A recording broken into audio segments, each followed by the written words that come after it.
Hello, good morning, good day to everybody on the webinar with us today.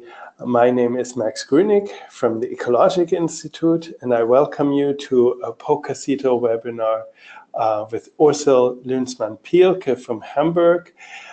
For those of you who have not heard yet about POCACITO, Postcard Cities of Tomorrow. It's our urban sustainability program, which brings both people to Europe, to Germany, to visit German cities, including we've visited Ursel a while ago in 2016, I believe. We visited Ursel and her colleagues in Hamburg. And we also bring Europeans and also Germans to the United States. And that's today here, the background. Ursel is one of the climate, I would say, managers or coordinators in the Climate Center for the City of Hamburg. And in that capacity, she joined us last fall for a quite extensive trip to the United States.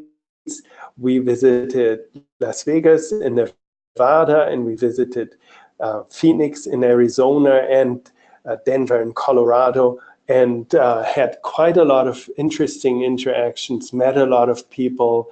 And so I'm very glad that Ursel took the time now. She made it safely into the new year, and she's here with us today.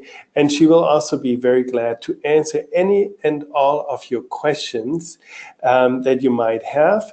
So we will make this in a very interactive format, so it's not a strict presentation, even though there's some slides, but feel free to ask questions in between, and I'll try to give you an opportunity to ask them directly. You can raise your hand or use the chat function, or also push on the question or enter a question in the question bar. So there's 3 ways to interact with us. And if all this fails, then you have an opportunity to contact us after the webinar.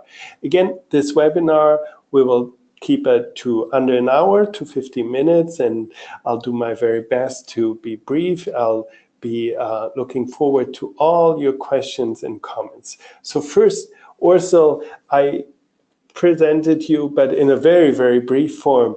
And I basically skipped all your past life before your current position. So maybe can you introduce yourself to those in the audience who haven't met you yet and who don't know you?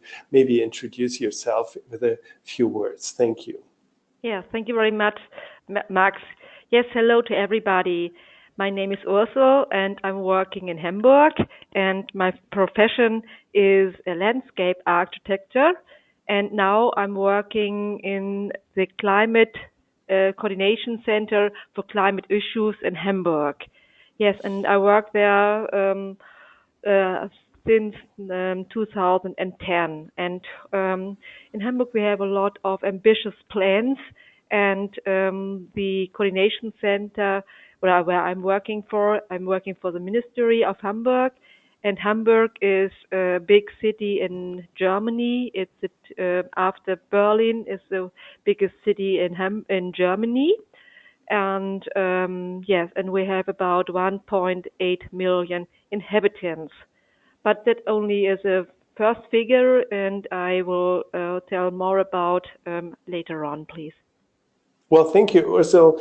And of course, I don't know how many of you have been to Hamburg. That would be very interesting. So if you've been to Hamburg, then maybe you can show your hand, wave your hand, signal this. I can say I have been. I've been a few times, and I think even though I'm not from Hamburg, I'm from Berlin in Germany, not very far away, only 1.5 hours by train. And many Berliners say their city is the best city, but I have to say Hamburg is a great city. I actually love it, especially in the summer. But of course, even when it's not beautiful, I like the city. And I have to say it's definitely a very, very beautiful city. And I think you can see that also on that picture that we see here with the city, the harbor, and the outskirts of the city in the foreground. So, Ursel, I took you on this very arduous trip to the United States. We did 3 states in 1 week, or a long week. We did 8 or 9 days, and we did 2 days or 2.5 days in Las Vegas, in Nevada, and then we went on. We traveled to Denver, Colorado, and also neighboring Golden, to NREL facility, the National Renewable Energy Laboratory, and then we just stayed there a few days. We had, I don't know, 4 events, I think, in the Denver region, and then traveled on to Phoenix in Arizona, and had 2 more events there.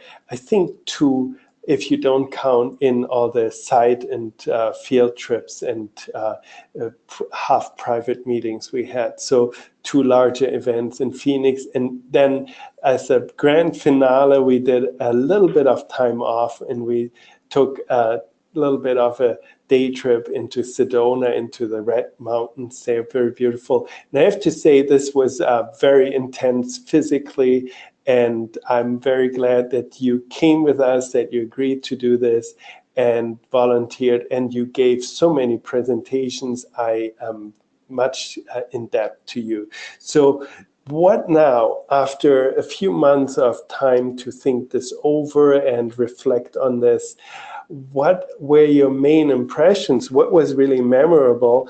You've met so many people, so many questions have been asked, and you gave answers, and you could also maybe see your own work in a different light. What would you think from this trip now in retrospect? What do you want to tell us? What stuck with you, and what were your most engaging impressions? Yeah, thank you very much. Yes, I like to do this very well. And Yes, first I was very impressed how many people were interested in what we from Germany. There was another guy, Klaus Hoppe, and me, who were presenting some projects from Hamburg and Freiburg. How many people were interested in things of climate or climate issues, what happens in Germany. So that was my first impression, and I didn't believe it before that so many people were interested in. And also, my impression was that so many people, also in these states and the cities we have been, are very eager in climate things. They do measures. They have sometimes live in the way, in a very climate-friendly way.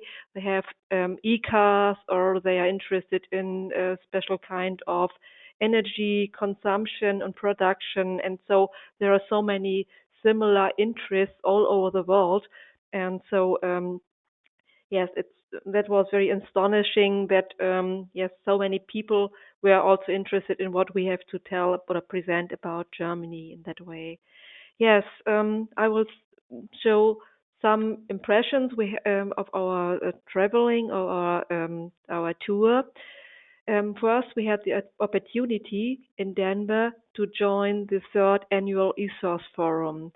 That was a big pleasure, because Emery Lovins invited us to this conference, and we had not the time to join the whole conference, but the starting and the beginning, and there was an overview about what happens in the meantime of 30 years, what developments took place, and that was quite interesting, and also sometimes was very interesting pictures for us. Yes, and there was also a ferry outside of this conference room, and there were some impressions. What can people do in their whole own life to reduce energy, to spare resources, and also like that. And so everybody knows what here on this slide. That is something for the shower. There are some lamps for lighting, and so what can normal people do in their household to reduce energy, to reduce CO2 emissions. And so there were a So, lot. Ursel, Yes. was that all things that you knew already, that you've seen already, more or less in the same way in Germany, in Hamburg, or was there also new gadgets, new tools that you didn't know before? Most of them were the similar. The form of presentation were sometimes different, and yes, and the infrastructure in the US sometimes differs a little bit from the German style, so that the things we saw in practice looked a little bit different, but more or less it was really the same. And I think that shows how many people and what the economy is doing in these topics, and they yes, so that's the same in both countries, or both countries. Thank you. I will continue with another impression that is in Las Vegas. That's the parking area of the Springfield Museum, and there we can see how they use solar panels in a way. It's very functional, and it's very it's a good thing.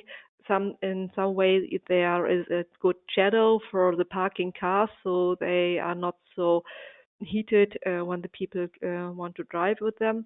And yes, and it's a good. There's a lot of space like that where solar panels can be constructed. So it's, for me, it's a good example.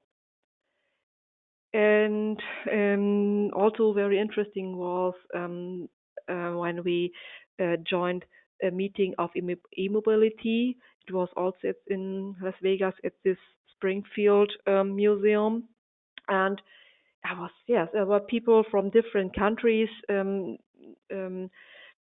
for this meeting at this place. And yes, and it's like in Germany the same. And yes, and also to talk to the people, what's your motivation to drive a e-car. Yeah, it's always very interesting for me how many people are really fans of e-cars, and so I hope the number of e-cars will increase, as well as not only Tesla, which is as a brand from the US. Also in Germany, we have some e-cars, but I hope it will be more in the future. Yes, another interesting meeting and was to join um, a workshop as a panelist at the NREL, at the National Renewable Energy Laboratory. And first, we had the opportunity to get to know something about this laboratory. There was a guided tour, and they presented us what the scientists are working on, and what difficult questions they ask. And I think that's all the scientists all over the world are working on these topics. And yes, and it's good to see how what how people work together in this worldwide questions, what to do against climate change. Yes, and here also was an international conference where we participated, and yeah, also there I was very surprised about the big interest about things happening in Germany.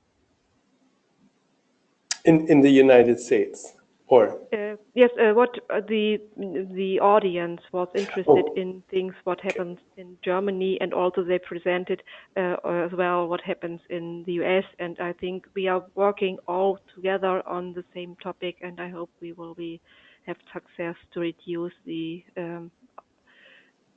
climate change.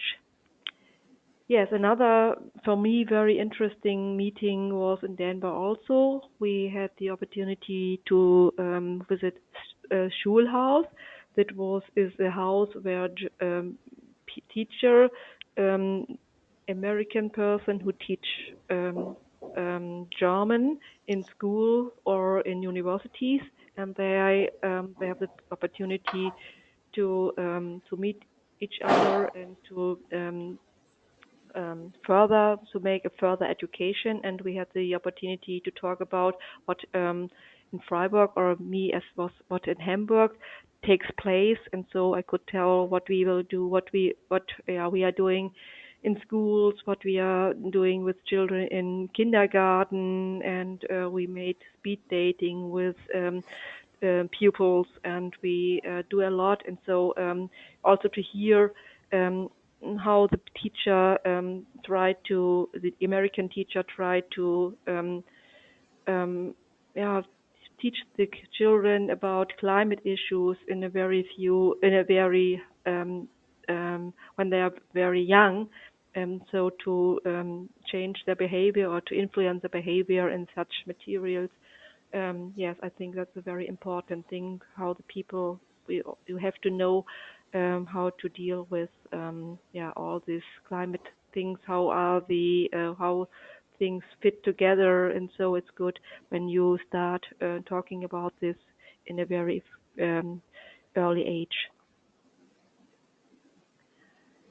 Yeah, here's an impression of Phoenix. Also, the idea this is the area around the university, and there we learned about from a company who led us through this area. We saw how good a solar panel works. Also, here is a free place. Here is the way to the university, different buildings of the university, and in Phoenix in summer times, is very warm, very hot, and so the solar panels give shadow, and so it's better to to sit here and you spend shadow, and it's nice to walk there, and it's better than walking outside when it's very hot. So it's good thing how to use solar panels. Yes, and the other picture shows a bicycle path, and also very important for climate issues to convince people to take more public transport or use more public transport or to use the bicycle. And so we saw a lot of places where you can hire public bicycles. It's the same like in Germany, and yes, and so we are working on the same topics and also often with the same measures. Great, great. Yes, so it's So for short impression. that's really showing also the different cities and the different impressions. Of course, what we didn't see here that much or less was the many people we met there, and some of them are actually on the call. Um, just seeing Sonrisa Lucero is here, hopefully hearing me and hopefully not minding saying hello to her. Just saw her in the list. So we had breakfast together in Denver with her colleague, Jerry Tignano from the Office of Sustainability in Denver. And and you mentioned already, Ursula, of course, Klaus Hoppe was there and is also in some of the pictures. And Klaus did this great webinar not last week, but the week before the holidays. That's how it was. And so this was really a lot of interactions and people meeting people. So I'm really glad this worked out that way. Ursel, now that you had a little bit of time to talk about what you've seen in the US, and you said like some of it was similar, but then some of it is very different. You probably use less or have less of a need for shading the outdoor areas in Hamburg. I imagine other needs might be more important in Hamburg, but still, I mean, the need to fight climate change, to lower greenhouse gas emissions, also the need to just make cities more livable, to reduce energy consumption, to make it less also unhealthy for people to be in the city. That's, of course, something that unites cities, even if they're that different and that far apart. So that's now where I want to ask you what's happening now, because I know a lot about what has happened in Hamburg up to, say, a year ago. And maybe some of the participants in the audience don't even know that. I mean, Yeah. and so maybe you can do a very brief run through of what you have done, but also I'm very curious to know what your current and future projects are in Hamburg. Yeah, thank you very much. I will do this. First of all, a short impression where Hamburg is situated.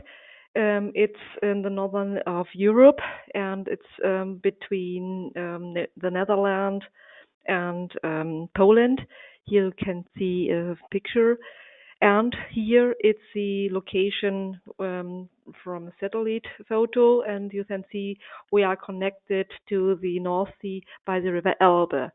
That is it's our economical and ecological source, but also it means that we have to take care for storm surges, for example. Here is, I will only show some pictures so you can get an impression what Hamburg is like for those who haven't been in Hamburg until now. Yes, Hamburg is, how I told, has 1.8 million inhabitants and has also a lot of industry, very near to the city center. You can see the Elbe and the little pond here, that's the Alster. Yeah, here you have is the part of our harbor. Lot of our space in Hamburg, nearly to the city center, is the part of the harbor. Yes, we have about nearly 1 million flats. 40% of our energy supply is for heating. Yes, and we also an economical metropolis in the northern part of Germany. Yes, and we have a climate plan. The Senate has said his aims, and we know that the city we build today will determine our future. So we are very eager to do or to look what we will do with new areas we build, and also for sure for the already built areas. It's very important to look at urban planning. We have also goals, and we want to reduce our gas greenhouse emissions until 2050 by 80%. And that means 30 million tons CO2 emissions to reduce until 2050. And it's a very, very hard work. Yes, how we will do this? This big house here in the center of the slide is where I'm working. It's a new build building. It was part of an international building exhibition, and it's a house which needs a very, very few energy. And the pictures below this building where I'm working are wooden buildings, also part of new areas in Hamburg. Or here you can see houses, part of the International Building Exhibition in Hamburg, that are areas with smart material houses. For example, there is one house here. It's a house with they try to produce energy with algae, or here are solar panels and this solar panels on the you can move, so they move where with the sun. Or another picture is a wood cube, we call this. That's a house totally made of wood, perhaps for the US not so seldom or rare, but in Germany and the northern part in Germany it's not so common to build wooden houses until now. We have a strategy for green roofs, and we have funding programs for private persons who want to build a green roof. That's one of our strategies against climate change. Here you can see a picture. This was a former landfill, and during this building exhibition, there was the idea to build there 3 windmills. And so it's the one hand it's a landfill, and on the other side it's an energy hill with windmills and with solar panels. And also people can go around on a way. It's also like a park, and you can walk around and have a wonderful view into the city. When you have asked questions, please ask me. Or if you did, if you didn't understand something, please feel free to ask me. Also, one very important thing in Hamburg is district heating. So we have a very large grid with district heating for gas and also for other energy. So we have the way, or this will show the way to get a better non-fossil energy, and so we have the possibility to change the energy supply of houses very quickly with the production of the energy in a central union. So it's for Hamburg, it's very interesting to have this large grid. It's one of the, or this is one of the biggest district heating grids in Germany as well, and I believe in at Europe as well. Here you can see also a very interesting building. This was a former bunker in the Second World War, where the people could hide for bombs. And now it is in the middle of this building. There is a big heating, and at the top are solar panels, and in the core of this house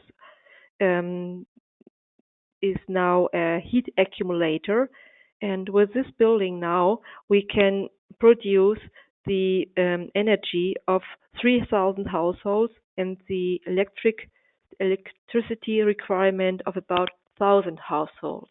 So this building has a new function and was very one of the most visited buildings during this exhibition. Here you can see what we are doing against flood protection, against flood from the River Elbe, to provide storm surges.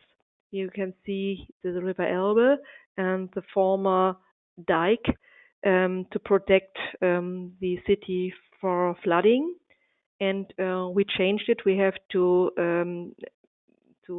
build a new protection and to get a higher level, because the water will rise in the River Elbe, and so we took the opportunity to make or to build a new wall, but not only a wall. Like you can see, we made a big possibility for people with steps and stairs to join this area and to have a wonderful view of the ships of the River Elbe. Here is a view from above. And also, think we are thinking on is because we have a lot of water in Hamburg. We have the River Elbe, but we have also um, other little rivers or rivers. So we are thinking about houseboats. I don't know. I haven't seen them in the US. I don't know, but I expect assume that they are also regions where you have houseboats, and we are thinking about new ways how we can also deal with rising water, and also yes, another form for living also. Ursel, there's been a question, and since we said we want to open this up for Yeah. questions, I think we should give it a try. First of all, I wanted to say, of course, Sonrisa just responded earlier, way earlier, and I didn't see that. So she said, yes, of course, and she also enjoyed meeting very much. And Catherine Bomboy has a question, and I'll try to unmute you and see if you can ask it yourself. But if you're in a too loud of an environment or your microphone doesn't work, I'm also ready to read your question. But if you can speak, then please ask your question now. Hello from Nashville, Tennessee. Hello. Hello. My question has to do with the district heating that Hamburg has. Is it a public-private partnership or strictly governmental run district heating for residential areas? Yes. The district heating is some parts are private and some belong to half private company, which is part of it owned by the city and part of it is owned by a private. It's a private we call it a public-private company. So we have, and also what's important is one thing is how the energy is produced and also the grid. And Hamburg decided also to buy back the grid. So it was former times, it was not in the ownership of Hamburg. We sold it some decades before, and now there is a decision of the population to say the city has to buy it back. Okay, and that's quite recent still, that was just 2 years ago? Yes, that was public demand. That they say that the population of Hamburg voted that the city has to buy it back. Mm-hmm. Great. And is there a lot of demand? Are people very interested in joining, being customers of the of district heating, or are people indifferent, or are people lining up? Hey, I want to be connected too. That's different. First of all, the city has, together with the energy producer, it's called Vattenfall, is one of the most of the company who is the biggest owner. We have the idea to enlarge the grid of 5,000 households per year, and so it's and somehow you can't choose if you live a little bit outside of the city and there is no grid of district heating. They don't construct a grid only for one household. No, that must be a bigger area where it can be constructed. So mostly when there are new areas planned, or there is a conversion of an area, there we try to build or to install district heating. Excellent. And since this is such a quite unique situation, I think we got at least one more question. And this next one is coming from Sonrisa Lucero from Denver. And I will unmute you. And if you can speak, then you can ask your question yourself directly now. Otherwise, I'm also happy to read out your question for you, Sunrisa. Yes, thank you, and hello again, Ursel. And my question is, why did the people want to buy back the system there? And were they trying to buy back the district heating system? Did it already exist, or was that a new technology that was installed after some other type of system was bought back? Yes. No, the district heating in Germany, in Hamburg, is very old, beginning at the 19th century, yes, and 1900. Sorry, not 19th century, 1900. Yes, it's very old. And why are people interested to sell it back? Because the city has more influence what energy can be produced or will be produced, and that was a big question. So when the city sold this the grid and the consumption Anlagen, I don't know, Max, how do you call it? Oh, the production installation, the plants, yes, the power plant. Sorry, the power plants. Yes, first the city only thought about earning money, and then but you lose your influence. What kind of energy the plants produced, and so the city is very interested to get a non-fuel or less fossil energy, and so when you're when you're an owner and you have the majority, then you are able to change it. And that was one of the first ideas or the main focus of the population of Hamburg. So it voted to buy it back. And so are they? Yeah, sorry. Yeah, no, it's okay. So are they changing the energy source then? Was that the main motivation? Was that they wanted to change the type of energy that was being used for it, or was there other motivations and cost factors or something along those lines? Thank you. Yes, for sure, a company is thinking about earning money, but we always working together with the like in the US as well. Cities work together or have to work together with the power plants and the economic part, and so you have to convince the owner of power plants to change. When, for example, we have one change from fossil to from oil to gas.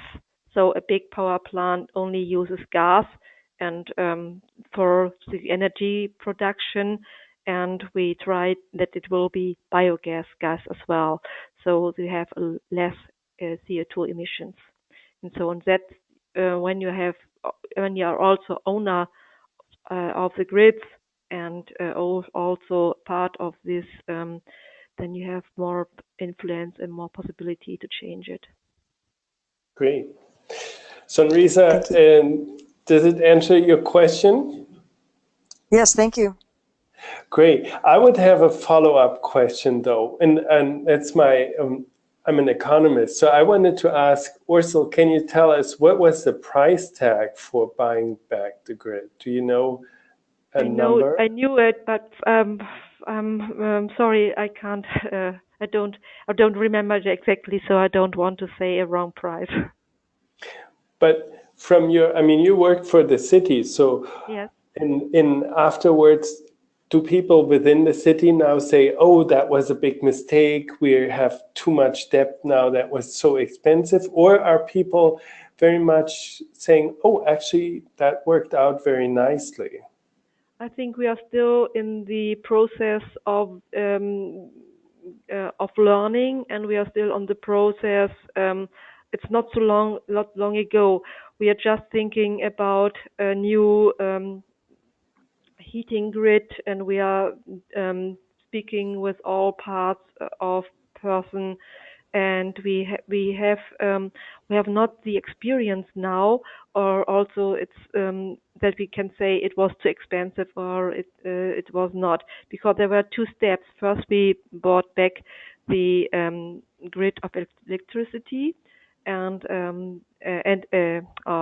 sorry, of heating, and now the second step was to buy back the gas grid. So there are two steps, and so we are not able to say, oh, it was a good deal or not. Okay, great.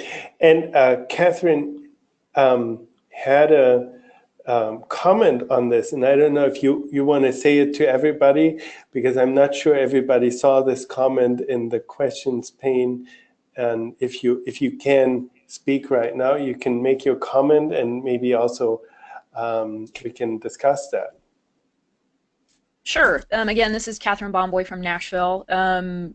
I have been reading Drawdown, which is a book that came out earlier in 2017 regarding the most comprehensive solutions to reverse global warming. And district heating is number 27 on the list of solutions. And in regard to that, I'm grateful to see that Hamburg has essentially provided proof of concept, at least for the last, however long, 2 years, I think you said it's been online, that this is a viable use of recycling energy in order to help mitigate greenhouse gas emissions. Yes. Great. Thank you. Yes, my opinion is, yes, you can't, it's not possible to use district heating for every community, for every city or every village. Hamburg has, in this area where you see, or you can see at the slide, is a very densely built residential area, or also with some industry.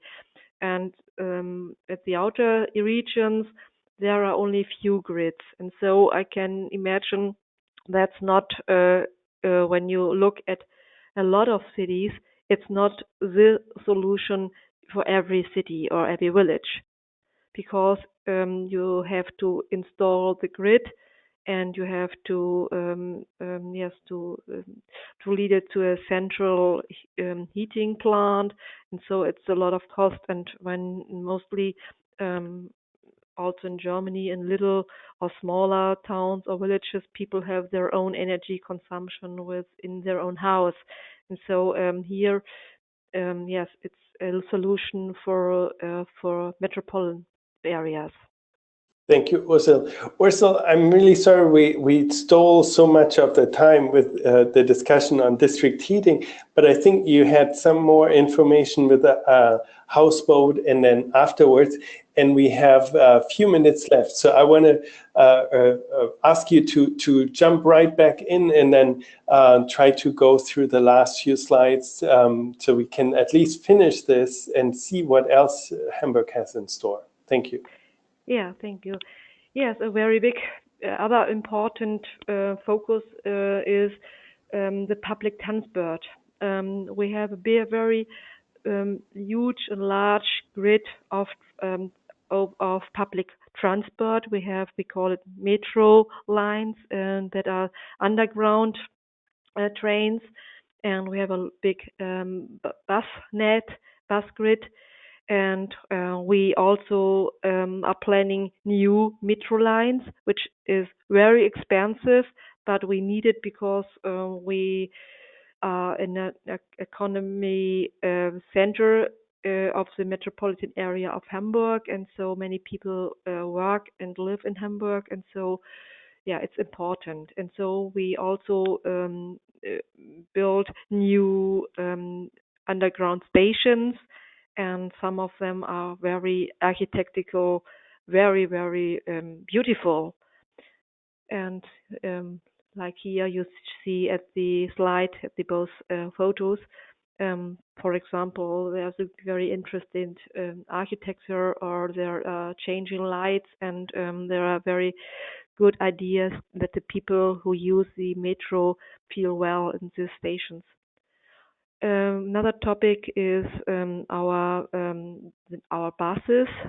First of all, there is a measure that the buses could drive very quick in the city, so they get a special lane. And the other thing is what kind of buses we buy. And so we have about 900 buses in Hamburg, and we have less than 100 buses now with electric driven or hydrogen carbonate or hybrid driven. So we try a lot with less emissions transport systems in Hamburg. Yes, also another thing another topic we are thinking on is the planning. Here you can see industrial area, a new logistic area, and there is very important that there's green roof, and also there will be, when it's constructed in reality, there will be solar panel. And another topic was how to deal with water, rainfall water, and so we are thinking a lot of ecological and climate topics during this planning process.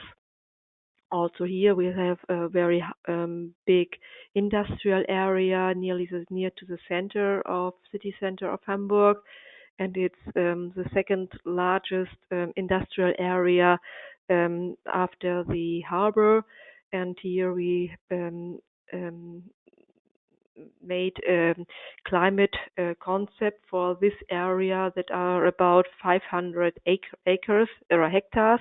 It's a very big area with also with production industry, and with at that time it's not a very nice area, but it will change. And so we are very interested in that the companies know what fundings they can get to get more energy efficiency during their processes of producing processes, or what they are doing, or their offices. And so we are very fond that we can work together with our economic ministry. They are interested also in the topic what they can do to reduce CO2 emissions in industrial areas. And there we are thinking about mobility and as well as energy supply. Yes, it's only a short overview of things we are doing in Hamburg. And yes, and I'm very interested to hear of the audience if such thing like I told at last of industrial areas and energy concepts and something like that. Do you do that in your city as well? So yeah, Ursel, that's great. We are getting close to the end of the time. So I would say if we can show hands where you have these climate mitigation or climate action strategies in your cities, you can show your hand in the control panel, and you can also get in touch with us. Of course, you can do this both on our, we have a LinkedIn group, POCACITO, if you are on LinkedIn, and you can discuss with us there and join the conversation. There are, I think, over 80 members, so it's a group, but it's not thousands of people, so you can still have a conversation. And then we also have a POCACITO on Twitter, of course, but we also have, of course, email addresses. You can contact me directly, and you can contact Ursel for follow-up. And Ursel, I want to thank you so much. I know it's quite a rush, a lot of topics to go through, but I think it's great that we could get some questions from the audience in and answer these. And before we close for today, I just want to thank all of you for joining. And I want to point out that next week at the same time, wherever you are, if you don't change the time zone, that is. So next week there will be another webinar, another POCACITO webinar, and this one will be with Bernd Tischler, which is Bernd Tischler is the Lord Mayor of the city of Bottrop. And Bottrop is much, much smaller than Hamburg and is not on the coast and is very different, is much less fortunate in economic terms. It's a former coal and mining city that is really going through the full transition. So this is also very interesting if you want to see a much smaller city coming from a much different starting position, what they do to become climate leader in their own way. Of course, they do maybe not as dramatic projects as it's been done in Hamburg, and Hamburg clearly did really a lot of very bold steps. But you can also compare this a little bit and discuss it with Bernd Tischler, and then of course also with Ursel again. So Ursel, it would be great if you can also join for that session as a participant. And I don't know if you know Bernd Tischler, and of course everybody else, I invite you as well. And if you can't join in person, then of course we'll have a recording available of this as well. So we are already over the 50-minute mark. I want to say thank you and goodbye, and have a great rest of the day, and hopefully see you next week for another POCACITO webinar. Thank you. Goodbye. Bye-bye.